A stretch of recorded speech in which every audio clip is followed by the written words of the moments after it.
예, 반갑습니다. 현대자동차 연륜지 사업부장 김세훈 전무입니다. 예, 요즘 뭐 그 관객이 없어요. 그래가지고 요즘 좀 이렇게 강의를 하다 보면 서운하긴 한데 사실 요즘 이것도 익숙해지고 있더라고요. 저도 모르게. 올 7월까지는 코로나 때문에 뭐 거의 이런 만남의 활동이 없다가 이제 요즘 최근 들어서 7월 이후에 영상으로 하는 회의가 되게 많아졌어요. 그래서 그리고 또 행사도 뭐 이렇게 자제를 하다가 뭐 행사를 너무 자제하면은 이 금융 우리 산업계가 안 돌아가는 것 같아요. 그래가지고 이렇게 언택트한 이런 방법으로 이렇게 세미나도 많아지고 해가지고 저보러 요즘 투자하라 그러면은 이렇게 영상 미디어 만드는 회사에다 투자를 할 것 같아요. 제가 벌써 오늘 아침에도 중국에 송출하는 영상 하나 찍고 지금 또 여기 왔거든요. 그래서 아마 이 진짜 그 각광받는 사업군이 바뀌어질 것 같아요. 그래서 오늘은 그 수소 연료전지하고 뭐 전반적인 수소 미래 모빌리티에 대해서 설명하겠지만 제가 강의 자료는 거의 똑같아요. 하지만 제가 발표하는 내용은 뭐 그때그때 그 상황에 맞춰서 조금 더 디테일하게 어떤 걸 설명한다든지 그래서 좀 약간 변화를 주려고 하는데요. 역시 뭐 저 인트로덕션은 비슷할 것 같아요. 지금 기후 환경 변화라는 게 굉장히 심각하게 받아들여지고 있어요. 왜냐하면은 우리가 이 코비드 19 같은 거는 언젠가는 지나갈 거라고 생각을 하거든요. 언젠가는 이겨낼 거다. 뭐 백신이 발견되건 치료약이 발견되건 근데 이 기후 변화는 뭐냐면은 어떤 티핑 포인트를 넘어가면은 되돌릴 수가 없는 상황이 발생하거든요. 그래서 이 코로나를 겪으면서 세계의 많은 부분들이 어떻게 생각하냐면 야, 코로나 같은 것도 이렇게 경제에 많은 심한 영향을 주는데 정말 기후 변화가 발생하면은 다 죽겠구나 이런 생각을 하게 됐어요. 그래서 더 철저하게 막아야 되겠다. 그 시기까지 도래하게 하면 안 되겠다라는 게 굉장히 강하게 각인이 바뀌었어요. 그래서 뭐 파리 이 협약도 중요하지만 실질적으로 모든 정부에서 지금 보시면은 그 환경 규제를 이제 시작을 했거든요. 근데 지금은 이제 환경 규제 차원을 넘어서 이제 더 적극적으로 정책적으로 이제 가는 것 같아요. 규제 말고도.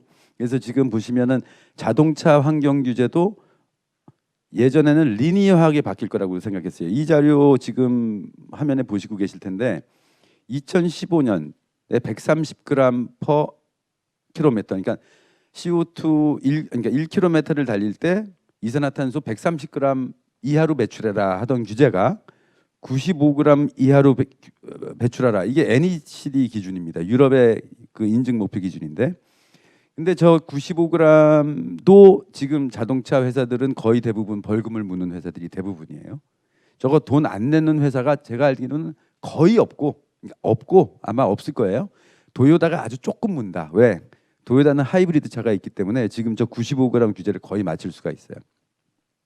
근데 다른 큰 디젤 차를 하던 회사들은 지금 굉장히 어려움에 빠져 있어요. 왜냐하면 디젤 차가 원래 하이브리드 차랑 연비가 비슷한데 그래서 그 20년의 규제를 맞추겠다 그랬는데 디젤 차를 못 하게 된 거예요.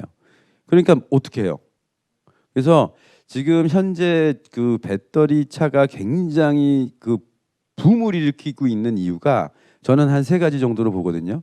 하나는 일론 머스크 같은 사람이 이 진짜 니치 마켓에 있는 자동차를 아주 핫하게 띄운 게 하나 있고 그래서 그게 첫 번째 또 일론 머스크의 공인 것 같고 예전에 환경차라 그러면은 뭐 저 장난감 차라 그랬어요. 뭐 성능도 안 나오지 거리도 안 나오지 뭐 돈도 엄청나게 비싸니까 일부 사람들만 쓸 수 있는 차라는 생각이 굉장히 오랫동안 있었는데 그걸 깬 게 일론 머스크고요.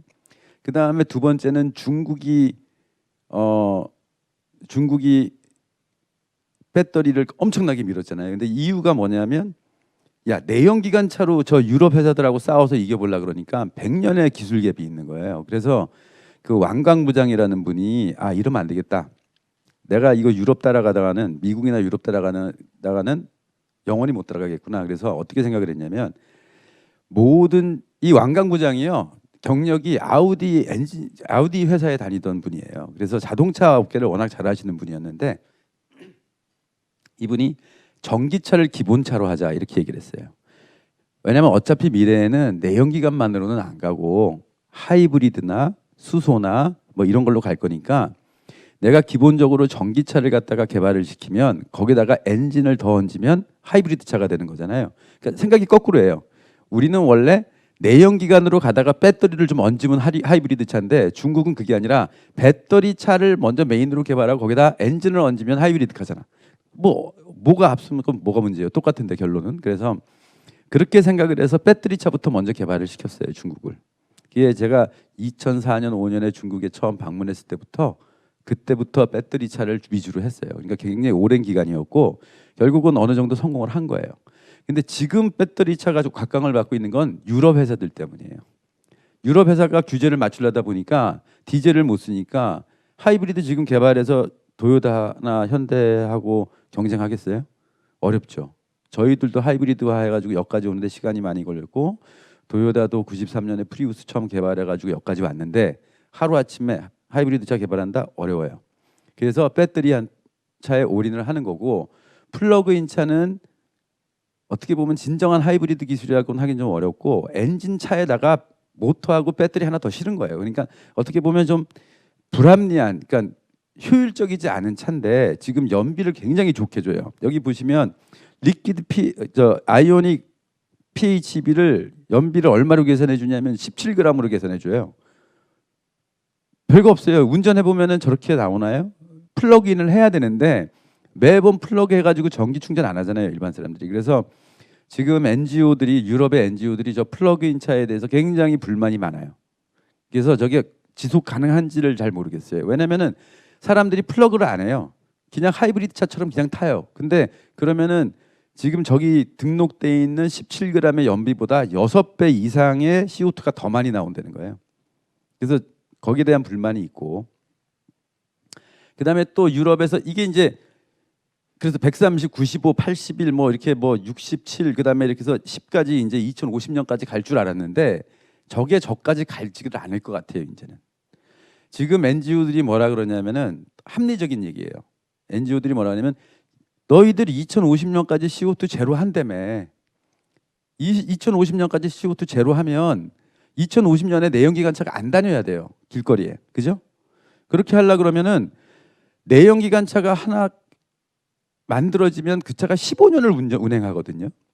그러다 보니까 2050에서 15년을 빼야 된다는 거예요. 그럼 이게 2035년이에요. 그래서 NGO들이 지금 주장하는 게 2035년부터 내연기관차 판매 금지를 해야 된다라고 이렇게 주장을 하고 있어요. 맞잖아요. 우리가 2050년에 CO2 제로를 가려면 그때 0이 돼야 되는데 그러려면은 자동차의 수명을 생각해서 15년 전부터 해야 된다. 그래서 저희가 볼 때 2030년에서 40년 사이에 내연기관차를 판매 금지, 운영 금지하는 나라와 도시들이 엄청나게 많아질 거예요. 아마 다음 페이지 아마 그게 있을 것 같기도 한데 그건 없네요. 좀 다음 페이지에 나올 것 같은데 그래서 이런 상황이고 근데 이런 상황에 과연 그럼 우리가 2035년에 내연기관차를 이제 그만 만들고 갈 수 있느냐? 또 하나 그럼 우리가 석유 사회를 지금까지 우리가 석유에 의존해 있는데 그러면은 우리가 석유 안 쓰고 살 수 있느냐? 우리가 뭐라면 오일 중독이라 그러는데 오일 중독돼 있다 그러는데 그건 뭐냐면은 오일이 없으면 못 살 거라는 생각을 하는 거예요. 그죠? 마약에 중독돼 있는 사람은 마약 없으면 못 살 것 같아요. 사실은 살 수 있는데 더 건강하게 살 수 있죠. 마약을 끊으면. 근데 못 끊을 것 같는 거예요. 그래서 이게 똑같이 그 석유 오일에 대한 중독성인데 그거를 갖다가 과거에도 우리가 탈피한 적이 있기 때문에 그걸 한번 보여드릴게요. 이게 제레미 리프킨의 글로벌 그린 뉴딜이라는 책에 나와 있는 앞장에 나와 있는 내용인데 우리가 산업혁명이 이루어지려 그러면 세 가지가 동시에 바뀌어야 되는데 그게 통신 네트워크, 동력원, 그다음에 운송 메커니즘입니다. 근데 저도 이거 보면서 그랬어요. 운송 메커니즘이라는 게 그렇게 중요한가? 통신 물론 중요하고 에너지가 중요한데 그것만 바뀌어서는 안 되고 운송 메커니즘이 바뀌어야 된다는 거예요. 그래서 야 이게 인류에 있어서 이동이라는 게 굉장히 중요한 거구나. 그래서 그렇게 느꼈어요, 저도. 근데 그게 말이 맞는 것 같아요. 19세기에 우리가 1차 산업혁명 있을 때 인쇄 전신이라는 게 있었고 석탄이라는 연료가 있었기 때문에 석탄은 고체예요. 그래서 이걸 갖다가 이걸 갖고 뭐 동력원을 움직일 수가 없어요. 고체 덩어리니까 타면 열만 나니까. 그래서 결국은 석탄으로 물을 끓여서 증기기관을 한 거죠. 그래서 증기기관차가 그때 세상을 풍미했고요. 그 다음에 20세기에 들어와서 석유가 있었고, 그 다음에 우리 통신수단도 전화, 라디오, 텔레비전 이렇게 방송국에서 여러 사람한테 한꺼번에 통신을 할 수 있었죠. 의사 전달을 할 수 있었고, 그 다음에 이게 이제 한 세상을 풍미했는데, 그럼 지금 저희가 있는 위치는 어디냐 이거죠. 이게 거의 끝나갈 때라는 거예요. 저 20세기에 저 내연기관과 석유가. 근데 우리는 기술적으로 그 준비가 돼 있다는 거예요. 보세요. 우리 지금 인터넷이라는 게 됐고, IoT 얘기하고 있고, AI 얘기하고 있고, 통신 속도는 5G 얘기하고 있고, 그 다음에 반도체가 그런 그 장비를 만들 수 있게 기술이 뒷받침돼 있죠. 그 다음에 신재생 에너지, 태양광 풍력이 있는데, 아까 말씀하셨는데 이제 태양광 풍력이 뭐 이제 어떤 데는 더 싸다, 그렇게 생각하시면 우리나라가 안 되는 거예요. 이미 다 싸요, 대부분. 우리나라만 비싼데 이상하게 우리나라가 신재생에 대해서 잘 몰라요. 그리고 일부 사람들이 신재생에 대해서 부정적으로 얘기하는데, 그렇게 우물 안에 개구리처럼 생각을 하면은 글로벌한 환경을 따라갈 수가 없어요. 이미 작년인가 17년도 전 세계에 있는 발전 시장에서 신재생 발전 시설이 70%가 건설됐고요. 나머지 30%가 석탄 화력이에요. 그런데 우리는 아직까지도 신재생은 니치 마켓이라고 생각하는데, 그렇게 생각하시면 안 됩니다. 지금 전 세계적으로 풍력하고 태양광이 기존에 우리가 원유나 석탄, 가스로 하는 발전소보다 훨씬 싸져 있어요, 이미. 근데 그걸 인정을 잘 안 해요. 그게 참 문제예요. 왜? 우리의 나라에서 그 사업이 성공하지 못했기 때문이에요. 우리가 태양광 지금 하나가 좀 하지만 전반적으로 기본 기술이나 이런 거는 중국한테 다 뺏겼어요. 저 태양광 시장 다 중국이 먹고 있어요. 풍력은 중국이 아직 못해요. 물론 중국이 많이 하는데 아직까지도 풍력은 많은 기술이 들어가야 되기 때문에, 거기에 터빈 기술도 있어야죠, 탄소 섬유 기술이 있어야죠, 뭐 많이 있기 때문에 아직까지도 선진국에서 저 시장을 갖고 있어요. 근데 우리가 저 시장에 을 가져야 돼요, 기술로. 근데 아직까지도 그렇기 때문에 계속 신재생에 대해서는 부정적인 얘기밖에 안 해요. 아, 그리드는 어떻게 할 거야? 비싸. 그다음에 그 생산되는 전기가 고르지가 않아. 그래서 우리나라에서는 뭐 10% 이상 하면 안 될 것 같아. 아니, 우리나라는 10% 이상 안 돼요? 전 세계는 이미 30%, 40%, 50%, 90%가 간 나라가 있는데 왜 우리나라만 10%밖에 안 되는 거예요? 이게 말이 안 되는 얘기예요. 우리 여기서 더 떨어지면은 아마 굉장히 심각하게 후진국이 될 수 있어요. 근데 이제 저는 자동차 회사니까 지금 신재생이나 이런 쪽은 사실은 그렇게 크게 관여를 안 하고 있지만, 자, 신재생이 될 때 저희는 글로벌하게 생각하니까 지금 세계는 풍력 태양광이 어마어마하게 지금 건설되고 있거든요. 그럼 저거의 이후의 세계는 뭘까요? 신재생이 풍부해지면 그 다음에는 수소가 이제 등장하는 거예요. 그래서 우리나라는 아직도 수소하고 신재생 하시는 분들이 좀 약간 엇박자가 있긴 하지만, 2020년 올 7월에 이제 전 세계에서 수소 로드맵이 나왔을 때 제일 먼저 환영한 데가 태양광 협회, 그다음에 풍력 협회예요. 아, 이제 내가 태양광과 수소를 마음대로 생산할 수 있다 이거죠. 한마디로 말하면 뭐냐면요, 함부르크에서 이미 농촌 지역에 풍력 단지를 많이 만들어 놨어요. 근데 너무 많이 생산이 되는 거예요. 그래서 쓸 데가 없어요. 그래가지고 어떻게 하냐면은 외국에다가, 유럽은 그리드가 여러 나라랑 주변 나라랑 연결돼 있기 때문에 돈을 주고 팔아요. 돈을 줘야지 팔아요. 그러니까 이거는 전기값이 마이너스가 되는 거예요. 전기값이 플러스가 아니에요. 내가 돈 주고 사야 되는 게 아니라 돈 받고 사줘요. 이런 상황이 지금 전 세계에서 일어나고 있거든요. 그럼 저 많은 수소를 갖다가 계속 돈 주고 팔아야 되냐? 그게 아니라는 거지. 그래서 함부르크에 있는 풍력 발전하시는 분들이 모두 수소 생산하겠다고 얘기해요. 그 다음에 어떤 신재생 발전 시설은 수소를 생산하기 위해서 건설하겠다 그래요. 그래서 지금 그런 패러다임이 변하고 있어요. 오늘 제가 메일을 받았는데 IEA에서 뭘 발표하냐면은 월드 W 뭐죠? WEC 월드 에너지 응? 뭐죠? 그러니까 세계 에너지 전망 그다음에 그 2022 발간됐거든요. 오늘 월드 에너지 아웃룩 저게 생각이 안 나. 예. 월드 에너지 아웃룩이 발표됐는데 한번 17년, 16년, 17년, 18년, 19년, 20년의 월드 에너지 아웃룩을 갖다가 IEA에서 나온 보고서를 한번 보세요. 지금까지 2018년까지 수소라는 단어도 별로 안 나왔고요.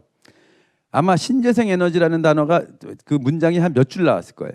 근데 작년에는 신재생 에너지가 좀 많이 나오고 수소가 한 2단어 정도 나왔나? 근데 올해요. 메인이 수소예요. 저기 태양광하고.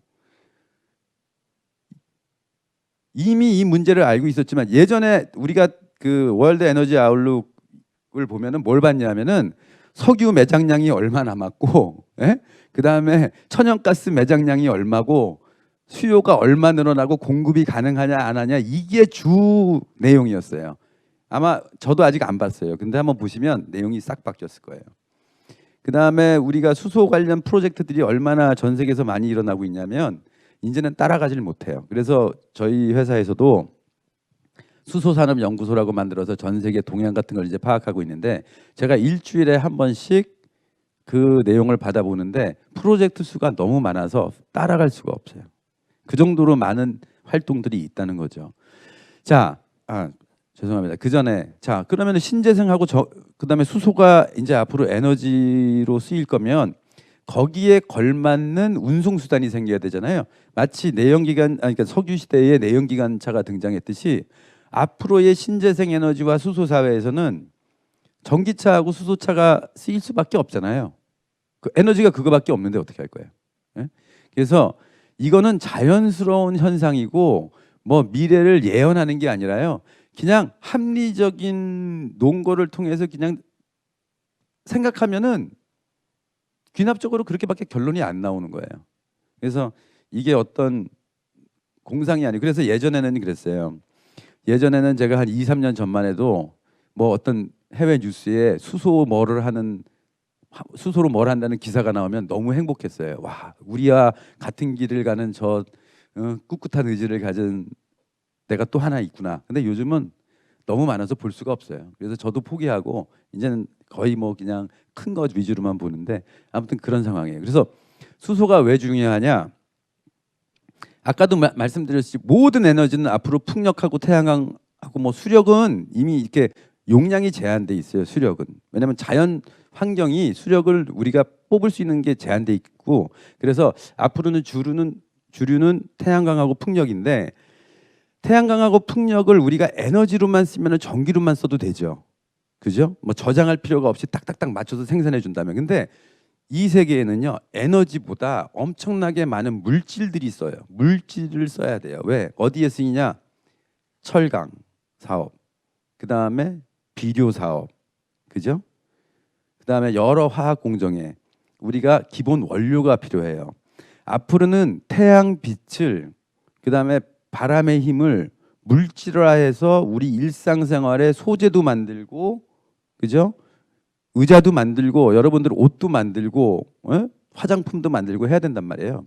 그래서 이 물질화 과정의 첫 단계가 수소를 만드는 거예요. 그래서 수소를 만들어서 대기 중에 있는 CO2랑 붙이든지 해서 탄화수소를 만들고 그 탄화수소를 붙여서 가솔린, 디젤을 만들고 필요하면 다른 뭐 화장품 원료도 만들고 뭐 다 만들어야 될 거예요. 자, 시작은 그래요. 그래서 일단은 신재생 에너지를 만든다. 많이 만든다. 이 세계가 쓰는 모든 에너지와 모든 물질을 저걸로 만든다라는 거고요. 그러다 보면은 많은 잉여가 나오는데 이거를 크게 저장을 해야 돼요. 근데 전기를 전기로만 저장하는 게 아니라 이걸 갖다가 에너지로도 오래 저장해야 되고 또 물질 자체가 필요하니까 그 다음에 비축을 해야 되고 또 운송을 해야 되잖아요. 신재생 에너지를 생각하시면은 다 이상하게 또 하나의 또 오류가 뭐냐면은 우리나라에서 해야 된다고 생각해요. 왜냐하면 처음에 그렇게 시작했어요. 신재생은 우리나라도 할 수 있어. 뭐 우리도 태양이 있고 바람이 있어 그랬는데 그거는 좀 넌센스예요. 왜냐하면은 우리나라는 위급 상황에 대처할 수 있는 비상, 에너지 안보 측면에서 몇 프로만 하면 되고요. 더 싼 수소, 그러니까 신재생 에너지를 외국에서 수입해 와야 돼요. 왜냐하면 우리나라는 신재생 에너지가 풍부한 나라가 아니에요. 독일 정책을 보셔도 독일 정책도 독일은 에너지 수입 국가예요. 신재생 에너지 수입 국가예요. 근데 그거를 뭘로 수입하느냐? 전기로 수입해 올 수 없다는 거예요. 해저 케이블로 어려워요. 그래서 그걸 수소로 만들어서 대량으로 수입하겠다라는 거예요. 그래서 다음번에 그러면은 이렇게 생각해보세요. 지금은 우리가 전기차를 운행을 하면은 많은 사람들이 난 친환경이야? 친환경일까요? 아니죠. 왜냐하면 지금은 석탄 화력에서 만드는 전기를 쓰는데 그게 어떻게 친환경이에요? 그래서 많은 논란을 받아왔어요. 왜? 저게 진짜 친환경이냐? 수소도 마찬가지예요. 논란이 있었어요. 왜? 무슨 수소가 친환경이냐? 개질에서 하면은 CO2 나오는데. 근데 이렇게 생각하시면 돼요. 우리는 미래의 친환경으로 나올 에너지를 쓸 수 있는 준비를 하고 있었던 거예요. 그 자체, 그러니까 친환경으로 교통수단을 만들 수 있는 그런 기술을 개발한 거예요. 근데 거기에 따르는 거는 에너지도 친환경이 돼야 된다는 거예요. 궁극적으로. 그리고 이제는 사회가 이렇게 목표로 하고 있어요. 자, 그러면은 우리나라는 대부분의 에너지를 뭘로 수입할 거냐? 그러면 수소로 수입할 거예요. 그죠? 그러면은 앞으로 우리는 얼마나 많은 수소를 써야 되겠어요? 왜냐하면 신재생 에너지가 우리가 생산할 수 있는 게 몇 프로나 되겠어요? 그럼 나머지는 다 수소로 갖고 와야 돼. 그러면은 수소를 얼마나 편하게 유통시키고 이 우리나라 안에서 하는 거가 하나의 목적이고 또 이 수소 기술을 어떻게 해외에 팔 거냐 이런 것도 중요하겠죠. 자, 수소는 어디에 쓰이냐? 수송 에너지도 쓰이죠. 그 다음에 건물 뭐 난방용으로도 쓰일 거고 모든 에너지에 쓰일 거고 그 다음에 산업 원료 이게 굉장히 중요해요. 유럽에서도 지금 산업 원료로 먼저 쓰겠다는 게 지금 목표예요. 자, 이런 거에 대해서 어마어마한 의문을 가졌는데 이게 해결된 게 올해예요. 그래서 독일이 수소로 사회로 가겠다 발표하고 유럽이 수소 사회라고 가겠다고 발표했죠. 얼마 전에 스페인 발표했어요. 프랑스 발표했어요. 조금 있으면 폴란드 발표해요. 영국 발표해요. 중국 수소 뭐 지원한다고 발표했죠. 우리나라도 이렇게 발표했어요. 근데 처음에 그랬어요. 우리나라가 좀 앞서 나갔어요. 한 1년 정도를. 그러니까 많은 분들이 그러는 거예요. 이제 뉴스 매체도 그랬죠. 우리나라 정부 뭐 하는 거냐. 저거 다른 나라들은 저렇게 안 하는데. 예? 우리만 잘못된 길을 가고 있는 게 아닌가. 왜 수소를 해야 되느냐. 엄청나게 질문받았어요. 그래서 우리나라는요. 먼저 앞서 나가기가 되게 힘들어요. 앞서 나가본 적이 없어서 내가 앞서 나가면은 아무도 안 믿어줘요. 그게 맞는 길임에도 불구하고 믿어주는 사람이 없어요. 그래서 저도 20년 동안 힘들었어요.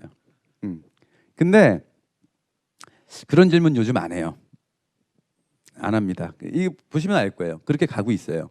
자, 올해의 IEA에서 월드 에너지 아웃룩의 내용을 보시면 이해하실 거예요. 이렇게 발표되니까 월드 에너지 아웃룩도 분명히 자료 많이 바뀌었을 거예요. 최근에 발표되기 전에 수소 쪽으로.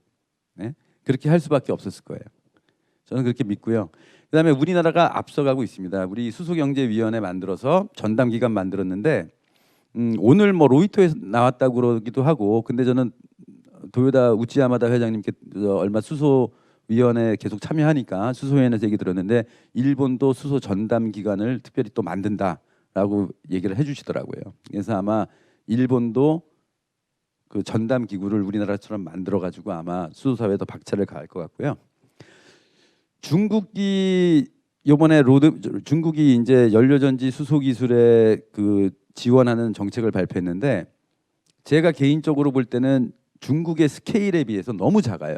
10개 도시를 선정해서 충전소 미니멈 15개 짓고 1000대를 23년까지 24년까지 한단 말이에요. 중국이 얼마나 큰 나라인데 1000대씩 해서 봤자 10,000대밖에 안 되잖아요. 이런 건 말이 안 되거든요. 근데 아니나 다를까 오늘 또 수소산업연구소에서 나온 뉴스를 보니까 광동성만 충전소 25년까지 300기 짓는데요. 그러니까 지금 중앙정부에서 지원하는 거는 조그만 마중물이고 실제로 큰 도시들 상해, 북경, 광동성 뭐 이런 데는 자체적으로 하는 로드맵이 국가 로드맵보다 더 커요. 전체. 그러니까 중국이 얼마나 빨리 따라올지는 굉장히 좀 두려워해야 되는 상황이에요. 자, 그래서 아까 그 전기차, 수소차 계속 얘기하는데 제가 아까 말씀드린 거 두 가지예요. 앞으로 우리가 쓸 수 있는 동력원은 자동차 그리고 모빌리티에 쓸 수 있는 동력원은 두 가지밖에 없다. 그거는 배터리하고 연료전지밖에 없는데 어떻게 시장이 나눠질까에 대해서는 여기 나와 있네요. 아까 제가 말씀드렸죠. 40년 전에 내연기관차 판매 금지하는 게 되게 많을 거라고 했는데 여기 보시면 영국이 2040년에 내연기관 판매 금지, 프랑스 2040년, 노르웨이 2025년, 네덜란드 2025년, 독일 2030년, 인도 2030년, 우리나라 서울이 뭐 2035년, 그죠? 이렇게 돼 있어요. 그러니까 30년에서 40년 사이에 모든 거는 이루어질 거다라는 거예요. 자, 그러면은 배터리 차랑 수소 전기차랑 어떻게 나눠질 거냐? 그건 두 가지예요. 두 가지예요. 하나는 용도에 따라 달라요. 주행 거리, 무게, 그죠? 배터리가 감당할 수 없는 부분이 있어요. 그 부분부터 연료전지가 먼저 할 거예요. 하지만 연료전지가 그럼 뭐 그런 부분만 할 거냐? 그러면은 산업 발전 안 돼요. 그래서 승용차가 꼭 있어야 돼요. 왜? 대량 생산을 하려면 승용 시장 정도의 규모가 필요하다는 거예요. 그래서 지금 많은 나라들이 승용차로 만들기엔 연료전지 시스템이 아직까지도 비싸거든요. 이게 여러분들이 인식하는 수소 연료전지 시스템 가격이 지역마다 많이 달라요. 생각해 보세요. 중국의 목표로 하는 얼마 전에 외무부에서 한 그 컨퍼런스가 있었어요. 수소 관련. 거기서 중국 그 주덕한 칭화대 교수님이 나와가지고 중국의 연료전지 시스템 가격 목표를 뭐라고 했냐면 5,000 위엔 퍼 킬로와트예요. 그럼 우리 넥소에 들어가는 연료전지 시스템 가격이 얼마냐면요. 8,500만 원이에요. 우리나라 돈으로. 지금 넥소가 7천만 원이잖아요. 근데 거기는 연료전지 시스템 목표 가격이 24년에 8,500만 원이에요. 근데 실제로 우리는 도요타나 우리가 그 가격이겠어요? 그건 아니잖아요. 그러니까 지금 유럽이나 다른 중국 시장에서 보는 연료전지에 대한 그 발전 단계보다 실제로 도요타와 현대는 더 빠른 발전 단계를 갖고 있다는 거죠. 원가적인 측면에서도 그렇고 기술적인 측면에서도 그렇고. 그래서 저희는 더 빨리 일어날 거라고 생각하고 더 앞으로 올 것 같아요. 그다음에 또 하나는 지역이에요, 지역. 왜냐하면 아까도 말씀드렸지만 우리가 수소를 다 수입할 거잖아요. 그러면 우리나라에서 전기차가 더 효율이 있겠어요? 수소차가 더 효율이 있겠어요? 아니면 전기가 더 싸겠어요? 수소가 더 싸겠어요? 수소를 수입해 와가지고 전기를 만들어야 되는데 어떻게 전기가 수소보다 더 쌀 수가 있어요? 그래서 이거는 지역적으로 TCO도 다 달라요. 그렇기 때문에 그런 거에 따라서 이제 결정을 해야 될 거고요. 이거는 뭐 맨날 들으셨으니까 아실 거예요. 지금 내연기관은 우리가 일반 내연기관 차랑 똑같은 성능과 뭐 편의성 이런 거를 갖출 수 있을 만큼 도달했어요. 근데 오늘 말씀드릴 거는 우리가 상용차가 이제 더 뭐 주목을 받고 있긴 하지만 이 상용차가 잘 되는 이유도 승용차에서 쌓은 기술력의 덕을 보고 있는 거예요. 왜냐하면 지금 이 트럭에는 넥소에 들어가 있는 시스템 두 개가 들어있거든요. 넥소 시스템이 안 싸면 여기 두 개 넘으면 얼마나 비싸겠습니까? 그래서 제가 볼 때 상용차만 뭐 전문으로 하겠다 이런 거는 양산성 별로 없습니다. 승용차를 하는 회사여야만 상용차도 할 수 있다고 제가 말씀드리고요. 그래서 저희가 이제 올해 50대를 할 거고 오늘 유튜브에 보시면 우리가 트럭에 대해서 어떻게 발표를 했는지를 잘 보실 수 있어요. 30분짜리 동영상인데 그거 보시면 되니까 제가 별 말씀을 안 드리겠고 버스는 상대적으로 쉬워요. 버스는 파워가 그렇게 안 나고 섰다 갔다 해서 굉장히 속도도 느리고 해서 지금 있는 기술로도 충분히 커버할 수가 있어서 저 시장이 앞으로 굉장히 우리가 갈 시장이고 자 그럼 저게 다냐? 아니다. 지금 선박도 우리 좀 하고 있고요. 그 다음에 노르웨이 같은 데서 선박 굉장히 하고 싶어요.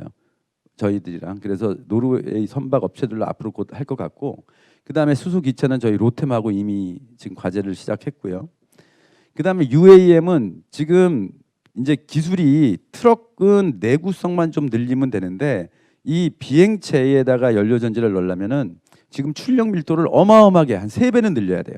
그래서 기술 과제예요, 사실은. 근데 전 세계에 그 전기 친환경 비행체만 연구하는 회사가 300개가 넘어요. 그래서 지금 요즘 저희한테 요청 오는 거는 저런 회사들이 많이 와요. 우리 같이 한번 해보자. 그래서 할 거예요. 물론 시간은 좀 걸릴 거라고 생각합니다. 그다음에 비상발전. 저희가 비상발전은 데이터 센터에, 그러니까 상시 발전은 좀 힘들어요. 아직까지는. 그건 저희가 이제 내구를 완벽하게 검증한 다음에 들어가야 되는데, 지금 갖고 있는 기술도 비상발전은 되게 좋아요. 왜냐하면 저거는 1년에 몇 시간 운전을 안 해요. 전기가 끊어질 때만 하잖아요. 그래서 1년에 끽 운전해봤자 100시간을 운전하겠습니까? 10년을 운전해봤자 1000시간인데, 그러니까 내구도 맞출 수 있고요. 또 저거의 리퀘어먼트가 빨리 시동을 걸어야 되는 거예요. 근데 연료전지차 그냥 3초 만에 걸리잖아요. 그래서 비상발전 시장이 먼저 들어갈 거라고 저희는 생각해요. 그래서 이런 걸 다 할 거고, 저희가 이제 수소 비전 2030은 발표했으니까 이건 보시면 되고, 저희가 이제 2030년까지 한 50만 대 생산하겠다. 근데 이게 앞으로 어떻게 될지 모르겠어요. 진짜 지금 올해가 원년이기 때문에 전 세계적으로 수소 충전소를 깔려면 시간이 좀 걸릴 거예요. 그래서 앞으로 한 3, 4년은 더 있어야 되지 않을까 생각이 되기 때문에, 만일에 3, 4년 후에 폭발을 하게 된다 그러면 아마 더 많이 할 거고, 충전소가 좀 늦어진다 그러면 조금 늦어질 수도 있어요. 하지만 아까도 말했듯이 대전제, 수소차하고 전기차 빼놓고는 없다기 때문에 저기는 어떻게든 갈 겁니다. 그리고 앞으로 이 수소 관련해 가지고 굉장히 우리가 개발해야 될 기술 영역들이 있는데, 아까 말했지만 우리가 신재생 에너지, 풍력, 태양광이 또 약하지만 아직까지 그런 풍력, 태양광이 있으면 수소를 생산해야 되잖아요. 그 기술, 그게 바로 전기분해 기술이에요. 그래서 수전의 기술이라 그러는데, 이 분야에 우리가 집중해야 된다라는 거고요. 그다음에 앞으로 수소가 전 세계에 다 쓰이게 되면은 우리는 어차피 쓰이는 데마다 수소를 저장해 놔야 될 때가 있기 때문에 다양한 형태의 수소 저장 기술이 필요해요. 액화도 필요하고 고압 가스도 필요하고 여러 가지 다른 방법으로 또 수소 저장하는 기술들이 있어요. 그게 될 거고, 그래 지금 이제 나온 거 하나 우리가 또 간과하는 게 뭐냐면, 배터리. 앞으로 모빌리티는요, 전기로 자동차를 구동시켜줄 파워를 낼 수 있는 디바이스가 뭐냐? 세 가지입니다. 배터리, 연료전지는 이제 다 아시고, 또 하나가 있어요. 슈퍼캡이라는 게. 저거는 요즘 최근에 테슬라가 맥스웰이라는 슈퍼캡 회사를 샀잖아요. 왜 샀겠어요? 뭐 여러 가지 슈퍼캡 기술하고 배터리 기술하고 중첩되는 것들이 많아요. 하지만 그것도 있고, 슈퍼캡이라는 게 또 매력적인 게 굉장히 막강한 파워를 짧은 시간에 낼 수 있기 때문에 우리가 앞으로 고성능 차를 만든다든지 그럴 때는 슈퍼캡이 하이브리드 배터리 대신에 들어갈 수도 있습니다. 그래서 아무튼 그래서 요 기술 분야들이 향후에 우리가 좀 전망 있게 봐야 되고, 앞으로 계속 우리 나라에서 기술 개발을 해나가야 될 분야다 이렇게 생각합니다. 그래서 요게 그 미래의 우리 모습입니다. 그래서 그 에너지가 바뀌면 이 세상 모든 게 바뀝니다. 생각해 보세요. 지금 석유기 때문에 모든 게 찾아보면 석유 기반이에요. 근데 그래서 지금 여기서 석유로 안 만든 거 다 빼고 나면요, 여기 철골밖에 안 남을걸요. 다 석유 화학 제품일걸요. 근데 미래에는 그게 다 수소로 만든 걸 거예요. 기본 베이스가. 그러니까 모든 세상이 내 일상생활이 다 바뀐다고 생각하시면 되고, 뭐 또 오늘 시간이 한 시간이라서 그런데 앞으로 또 기회가 있으면 좀 더 각 세부 사항별로 기술적으로 또 말씀드릴 기회가 있지 않을까 생각됩니다. 예, 감사합니다. 질문. 예.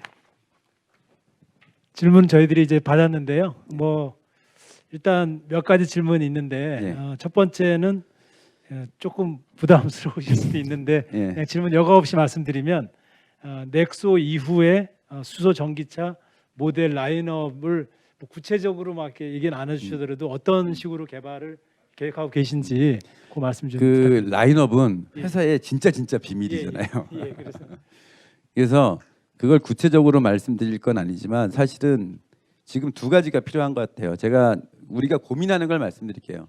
일단 연료전지 시스템이 더 싼 게 나와야 돼요. 그래서 이게 일반인들이 쓸 수 있는 원가 수준으로 내려와야 되는 게 하나가 있고, 지금은 어떻게 보면은 지금 저희가 연료전지 모델을 넥소를 만들고 그 전에 투싼을 만들었지만 차종이 너무 없어요. 지금 유럽 사회에서 제일 그 산업화 이렇게 되면서 굉장히 많이 산업 영역에서 쓰이는 차들이 밴이에요. 밴도 있고, 그리고 대표적인 게 아까 트럭이었죠. 자, 앞으로는 생산 과정에서도 수소를 그러니까 생산 과정에서도 CO2가 안 나와야 되거든요. 그럼 제일 쉬운 게 뭐예요? 있는 기술부터 써야 되는데 우리가 수소 트럭을 만들어 주면 물류부터 바꿔야죠. 물류 과정에서 CO2가 발생 안 해야 되니까. 그죠? 그리고 또 산업체에서 여러 가지 차들이 있는데 이거는 우리 회사의 얘기만이 아니고 전반적으로 봤을 때 여러 종류의 우리가 사용해야 되는 차들이 있는데 거기에 빵꾸가 뚫려 있는 게 많아요. 그래서 그런 것부터 채워 나갈 거다. 그리고 연료전지 시스템에서는 우리가 더 원가 절감 노력을 지속적으로 해 나갈 거다. 그래서 그거 먼저 말씀드리겠습니다. 예. 이제 그러시면 이제 다양한 차종이 나온다고 생각하면 될까요? 예, 예. 그래야 될 것 같아요. 정말 많은 기대를 하고 있겠습니다. 예. 그리고 이제 또 질문이 사실 계속 올라오고 있는데요. 예. 좀 뭐 시간 되는 선에서 예, 예. 또 말씀 여쭙겠습니다. 경제성 면에서 수소 전기차가 상용에 더 적합하다는 의견이 있습니다. 네. 승용 부분에서는 어떻게 경제성을 갖추고 또 승용 부분에서 경제성으로 좀 더 대중화되는 시기를 언제 정도로 보시는지요? 예, 예. 예. 그 저희가 계속해서 원가를 낮춰왔어요. 얼마에서 낮춰왔냐면은 연료전지 시스템 하나가 12억일 때부터 저희가 2004년에 UTC한테 받은 첫 번째 연료전지 85kW 시스템 하나 가격이 12억이었어요. 그 당시 아파트 가격이 얼마예요? 근데 저희가 계속 내려왔거든요. 그래서 지금 여러분이 타는 차가 넥소잖아요. 넥소보단 싸겠지. 그죠? 근데 이제 앞으로 저희가 목표로 하는 거는 배터리 시스템까지는 가야 된다. 그게 저희 원가 목표예요. 근데 얼마나 달성할 수 있을지 모르겠어요. 왜냐면은 테슬라 데이 때 봤지만 배터리 하시는 분들도 목숨 걸고 원가 낮추려고 하잖아요. 비출력 늘리고. 그래서 저희들도 어쨌든 배터리 시스템 가격까지는 떨어져야 된다라는 거고 항상 내일 모레예요. 언제 목표가 있는 게 아니라 저희는 계속해서 원가 절감할 수 있는 요소들이 있으면 계속 바꿔가면서 큰 모델은 뭐 한 우리가 5년마다 이렇게 바뀌지만 원가 절감 그리고 그 원가 절감의 가장 중요한 것 중에 하나가 국산화가 들어가 있습니다. 국산화 그다음에 이원화 아니면 다변화. 왜? 경쟁이 돼야지 원가가 싸지거든요. 독점 기업한테 원가 싸게 하는 거는 바랄 수가 없어요. 그래서 어쨌든 저희가 말씀드리는 거는 우리가 목표로 하는 거는 배터리 시스템하고 거의 동등 수준에 가는 거다. 그다음에 그 이후에 모르겠어요. 배터리도 계속 원가 절감을 하겠지만 앞으로 지금 우리가 배터리가 전 세계 시장의 2% 정도밖에 안 될 거예요. 거기서 왔다 갔다 할 건데 앞으로 이게 20% 30%가 되면 얼마나 많은 소재가 필요로 하겠습니까? 그러면 이게 가격이 올라갈지 내려갈지 이게 기술 개발은 계속 낮추는데 또 시장 상황에 따라 다른 거 아니에요? 원료의 가격이. 근데 연료전지는 원료의 가격에 별로 걱정하지 않아요.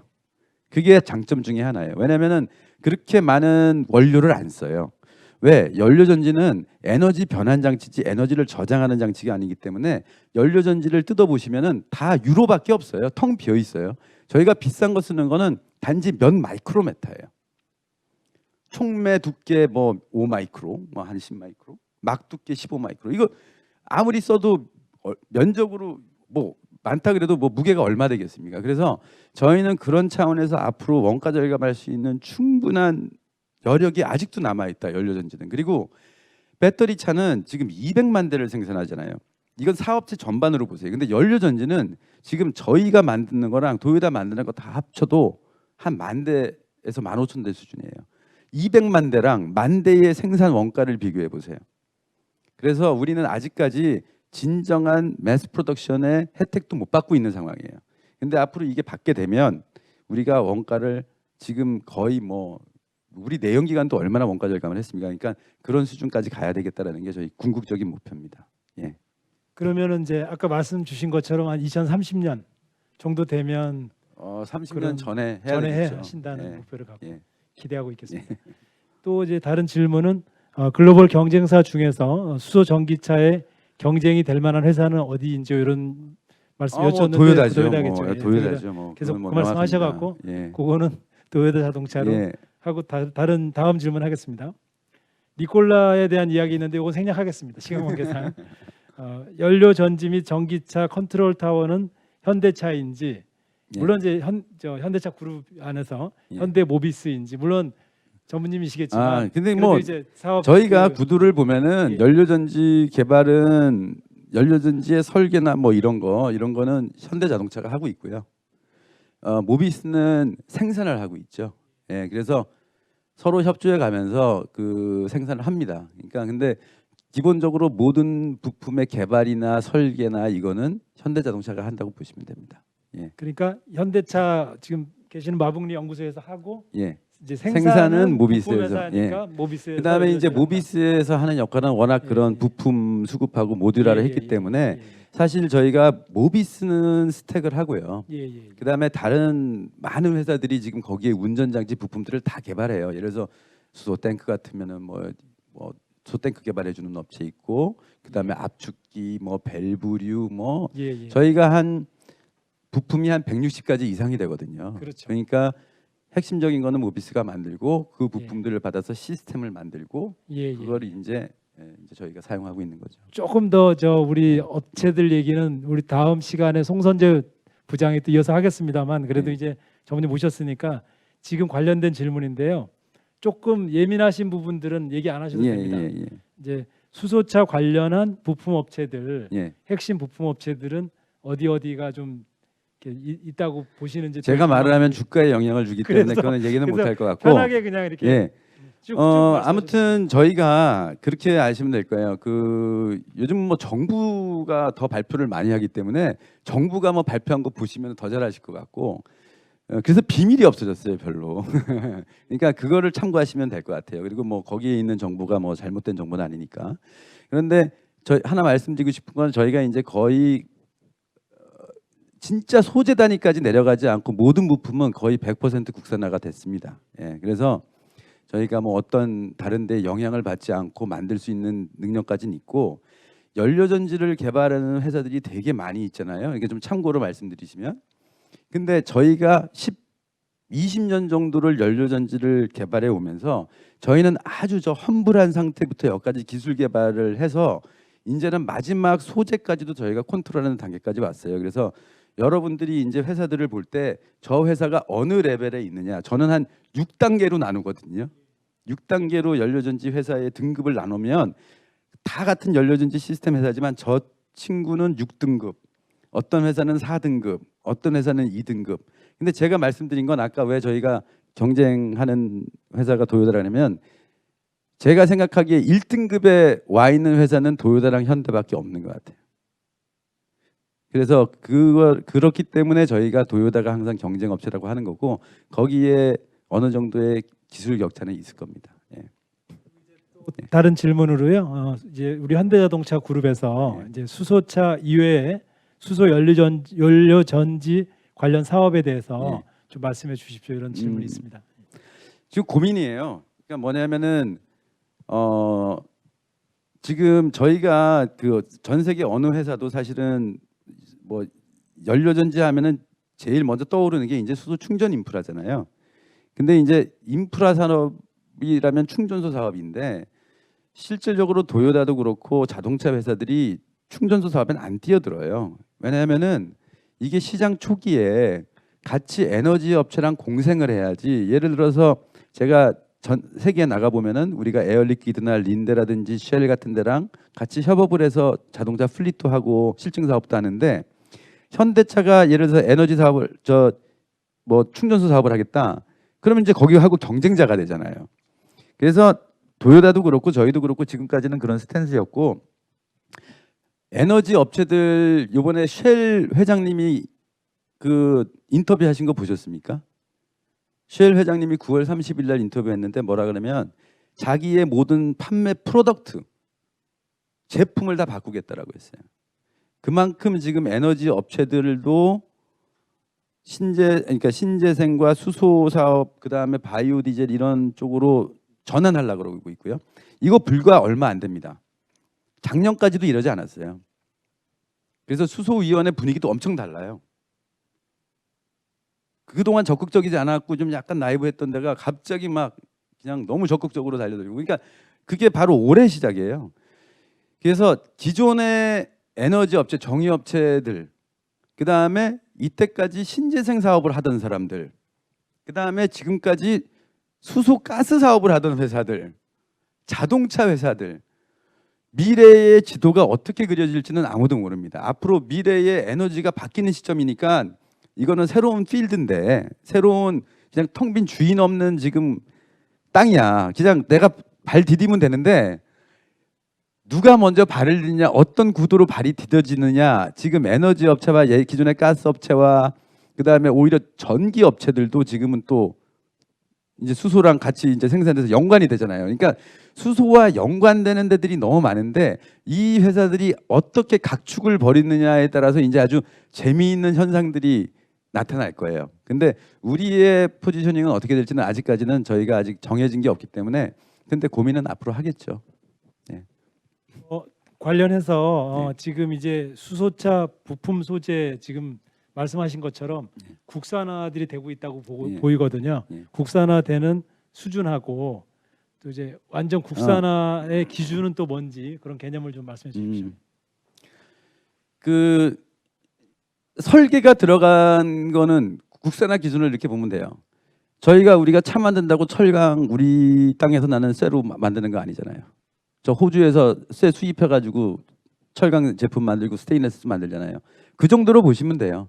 저희가 원소재 진짜만 갖고 와서 다 여기서 설계가 조금이라도 들어가서 제품화된 게 거의 국산화 100% 됐다는 얘기예요. 우리가 없는 물질까지 우리가 뭐 국산할 수는 없잖아요. 예를 들어서 백금 사옵니다.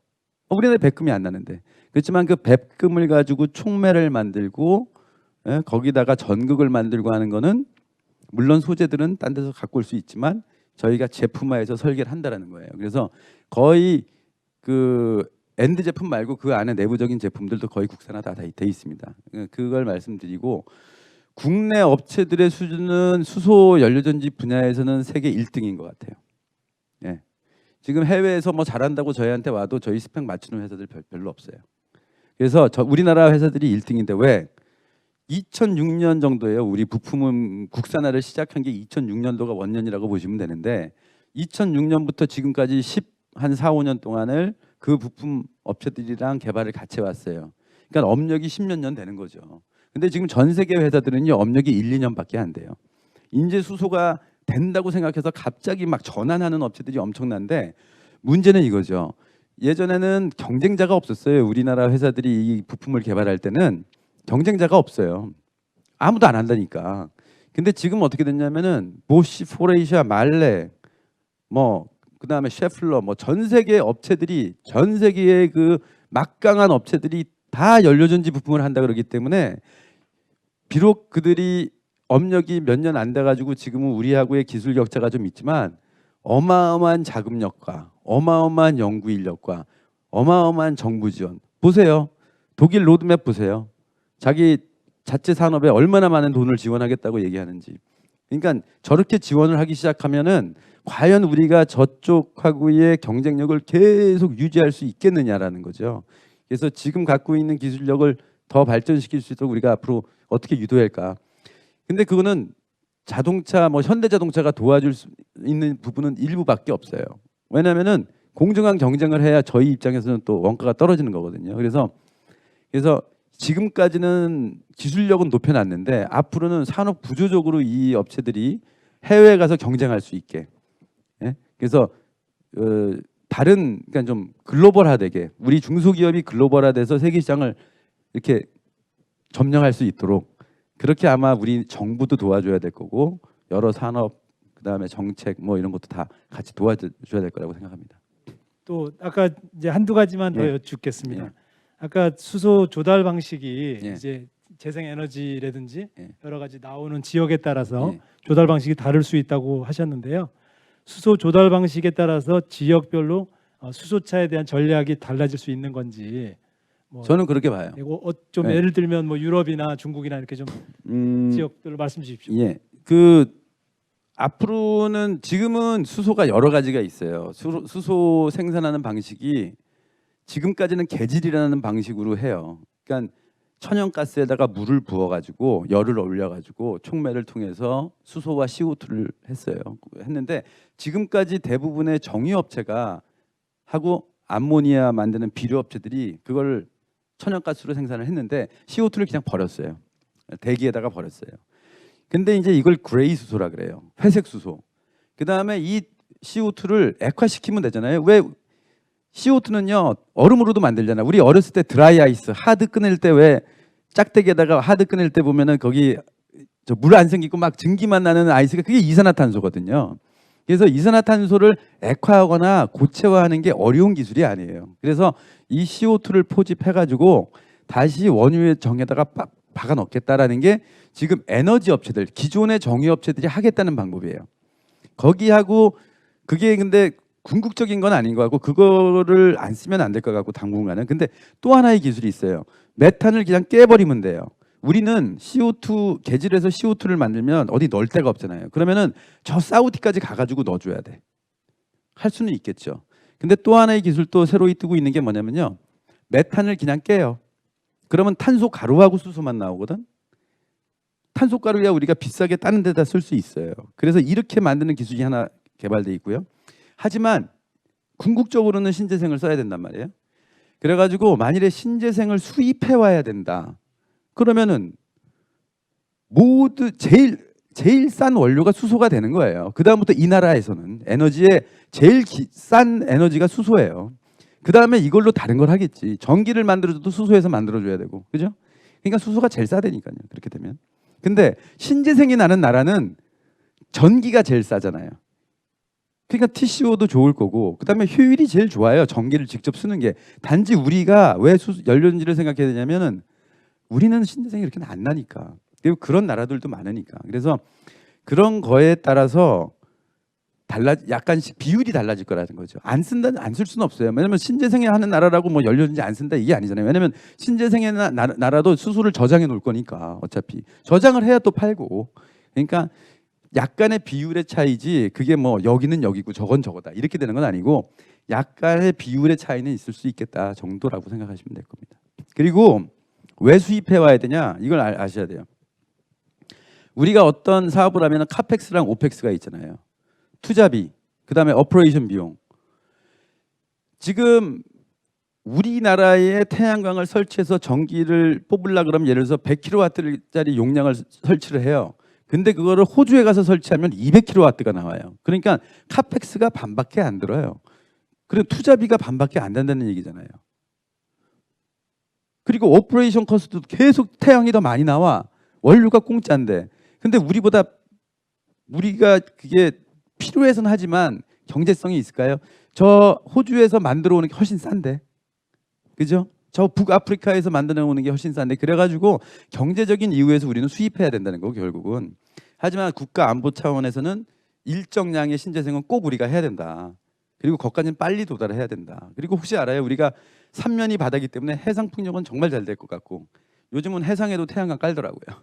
그러니까 기술이 어떻게 발전할지 모르지만 앞으로 여러 가지 변수들과 그런 걸 생각해서 정책을 갖다가 결정해야 될 것 같습니다. 예. 오늘 뭐 좋으신 말씀 너무 잘 이렇게 큰 도움이 됐고요. 마지막으로 저 두 가지만 말씀 여쭙고 일단은 뭐 아주 짧게 저 테슬라가 수소차에 개발하는 것에 대해서 어떤 의견을 갖고 계신지 좀 부정적 개발해요? 그러니까 수소차 부분에도 관심이 있다고 이렇게 뉴스 나오는 것도 있는데 테슬라요? 예, 뭐 근데 이제 그 부분은 뭐 약간 현실적인 거 질문이 들어와서 제가 여쭙는 거고요. 일단 그거는 그냥 짧게 말씀 주시고 뭐 간단하게 대답하실 것 같아서요. 그러니까 간단하게 그러니까. 하겠게요. 해피하죠. 왜냐하면 그리고 일론 머스크가 그걸 모른다고 생각하지는 않아요. 예. 왜냐하면 그 사람이 뭐 얼마나 그 사람 우주선도 쏘잖아요. 그렇죠. 배터리로 우주선 날릴 수 있나요? 액화수소로는 우주선 날리거든요. 그러니까 누구보다 잘할 사람이에요. 그렇기 때문에 뭐 전략적으로 뭐 그렇게 뭐 몇 번 발표를 하고 하지만 어차피 그것도 앨런 머스크가 뭐 테슬라 혼자 뭐 전기차가 모든 걸 해결한다는 게 그게 아니잖아요. 지금 아까 여러 나라에서 수소화로 가겠다는 게 이미 발표됐잖아요. 그러니까 그런 논쟁은 이제 필요 없을 것 같아요. 네. 하여튼 세계 수소차나 수소 경제의 리더로 계속 이렇게 해주시길 바라고요. 마지막 질문은 이제 좀 정리하는 차원에서 우리 현대차 그룹이 내년에는 이제 전기차 플랫폼이 본격적으로 나온다고 얘기를 듣고 있습니다. 근데 이제 조금 좀 중장기적으로 좀 전무님이 생각하시는 현대차 그룹의 수소차 플랫폼은 앞으로 이렇게 뭐 당장 몇 년에 뭐 나온다 이런 얘기가 아니라 뭐 큰 그림으로 한 번만 좀 말씀 주시고 그 마무리하겠습니다. 네. 수소차 플랫폼은 사실은 저희가 내연기관차에 넣게 하기 위해서 우리가 연료전지 시스템을 내연기관 모양으로 계속 만들었어요. 그렇게 추구했고 그다음에 엔진 사이즈로 만든 걸 계속 추구했어요. 그래서 어느 단계까지 왔냐면은 같은 파워의 엔진하고 거의 동일한 크기로 만들어요, 이제. 근데 이제 전기차 플랫폼이 생기니까 바닥에 깔아달라는 거예요. 전기차 바닥에 깔잖아요. 근데 그거는 약간 연료전지는 힘들어요. 왜냐면은 압축기가 사이즈가 있는데 뭐 거기다가 쑤셔 넣을 수가 있나? 근데 전 이렇게 해요. 이제 요즘 이제 엔진 하시다가 갑자기 이제 전기차 배터리를 하니까 자꾸만 연료전지를 그렇게 만들어 달라는데 그럼 엔진도 한번 뜯어서 그렇게 넣어주세요. 똑같은 거예요. 엔진 실린더 사이즈가 있잖아요. 그 저 피스톤 왔다 갔다 하는 것도 있고 그다음에 크랭크 축도 있고 연료전지는 배터리랑 근본적으로 달라요. 그냥 연료전지라는 건 에너지 변환 장치고 그거는 아무 기능이 없어요. 거기에 어떻게 수소를 잘 넣어주고 연료를 잘 넣어주고 산화제, 산소를 잘 넣어주고 얼마나 냉각을 잘 시키느냐거든요. 엔진하고 똑같습니다. 실제 기능도 엔진의 기능이 모두 갖고 있고요. 단지 전기를 만들어내는데 조용하다. 그죠? 친환경적이다라는 거예요. 그래서 오히려 저희는 어떻게 보면 내연기관 플랫폼이 더 편해요. 예. 그렇지만 또 하나 어느 정도 높이까지로는 우리는 변형이 가능해요. 왜냐하면 엔진은 한 블록으로 크게 돼야 되지만 연료전지는 셀을 갖다가 결국은 배터리랑 쌓는 거기 때문에 셀을 갖다가 1열로 쌀 수도 있고 2열로 쌀 수도 있고 또 압축기도 그러니까 모든 부품을 다 3차원 모양으로 쌀 수도 있고 아니면 마당에다 펼칠 수도 있고 하기 때문에 전기차처럼 극단적으로 얇게는 못 가고지만 어느 정도는 갈 수 있다. 연료전지 시스템도. 그래서 모양을 같은 기능을 하는 시스템을 엔진룸 모양으로도 만들 수 있고 어느 정도 평탄하게 만들 수도 있고 그래서 그건 고객의 요구 조건에 따라서 저희가 변형이 가능합니다. 단지 더 개발이 필요하죠. 왜냐하면 같은 부품을 쓰더라도 마운팅에 따라서 입출구는 바뀔 거 아니에요. 위치가 바뀌고 그러기 때문에 포트 위치 같은 거, 배관 이런 게 바뀌어요. 그다음에 연료전지는 운전을 하면 물이 나오잖아요. 그러니까 물 배출을 어떻게 할 거냐, 냉시동은 어떻게 할 거냐, 압력은 어떻게 되냐, 변화는 그런 것 좀 고려해야 되지만 기본적으로 연료전지차는 엔진하고 똑같이도 만들 수 있고 배터리랑 비슷하게도 만들 수 있으나 그거의 중간이지 어느 하나는 아니다. 좀 그렇게 말씀드리겠습니다. 네. 하여튼 2030년에 이제 정말 수소차 시대가 이제 그 안에 물론 되겠습니다만 아주 대중화될 거라고 앞으로 10년 계속 발전할 거라고 큰 기대를 하겠습니다. 오늘 뭐 시간 관계상 전무님의 강의는 이 정도로 마치겠습니다. 저도 굉장히 많은 부분을 배웠고 많은 걸 좀 느끼게 생각하게 됐던 소중한 시간이었던 것 같습니다. 여러 가지 인사이트 강하신 그런 특강을 해주신 전무님께 우리 언택이지만 다시 한번 박수 한번 부탁드리겠습니다. 네, 감사합니다. 네. 오늘 감사합니다. 예.